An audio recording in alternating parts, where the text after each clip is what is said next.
Hello, Acho. Let's see this question says, consider the following statement. The first one is, non-metals are located at the top right hand side of the periodic table.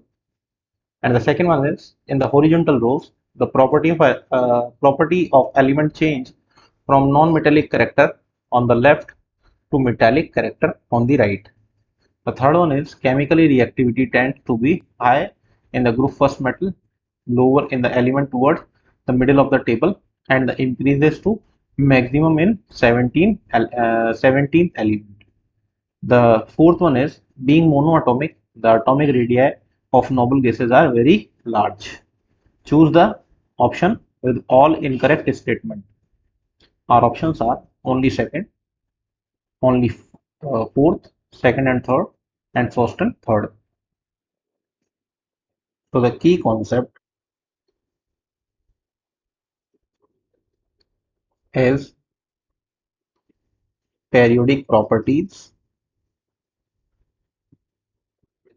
Periodic properties को आप ऐसे बता सकते हैं कि regular repetition of properties या chemical properties की वजह से हम लोगों ने प्रॉपर्टीज डिफाइन की, और बोल सकते हैं the repetition of similar chemical properties of element at regular interval with increasing atomic number. तो अगर हम लोग यहाँ पे बात करें सबसे पहले स्टेटमेंट की, फर्स्ट स्टेटमेंट में हमसे बोल रहा है the non metals are located at the top right hand और side of the periodic table. तो जनरली नॉन मेटल जो है वो आपके रहते हैं पी ब्लॉक के अंदर, और पी ब्लॉक लोकेटेड है आपका टॉप राइट हैंड साइड।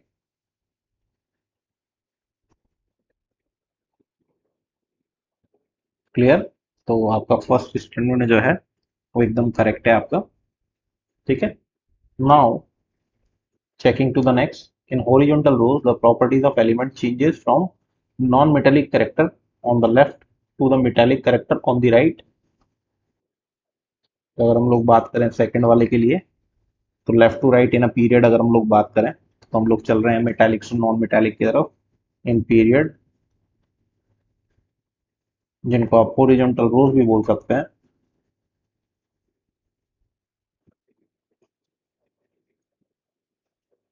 ठीक है ना, हॉरिजॉन्टल रोज। तो नॉन मेटालिक कैरेक्टर जनरली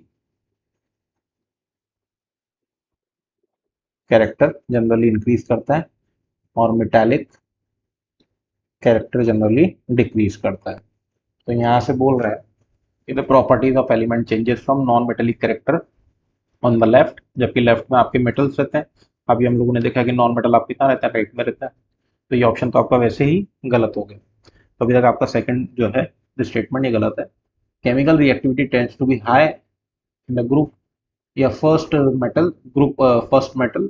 सबसे ज्यादा रिएक्टिविटी की अगर हम लोग बात करें थर्ड स्टेटमेंट, तो रिएक्टिविटी ऑफ फर्स्ट ए और फर्स्ट ग्रुप इज मैक्सिमम। ठीक है ना, इसकी मैक्सिमम रहती है and lower in element toward the middle of the table and increases maximum to 17 element.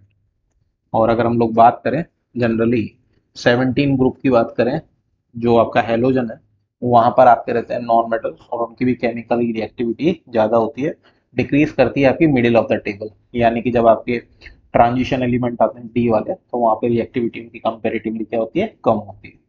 Now अगर हम लोग फोर्थ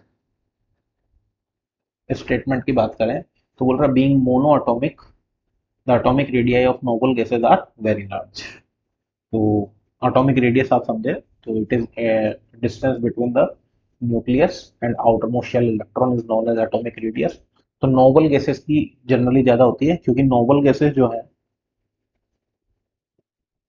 वो आपकी वेंडरवेल रेडियस शो करती है, वेंडरवेल रेडियस। और क्योंकि गैसियस फॉर्म में, तो एटम जो है आपके दूर दूर रहते हैं कंपेरेटिवली, कुछ इस तरीके से।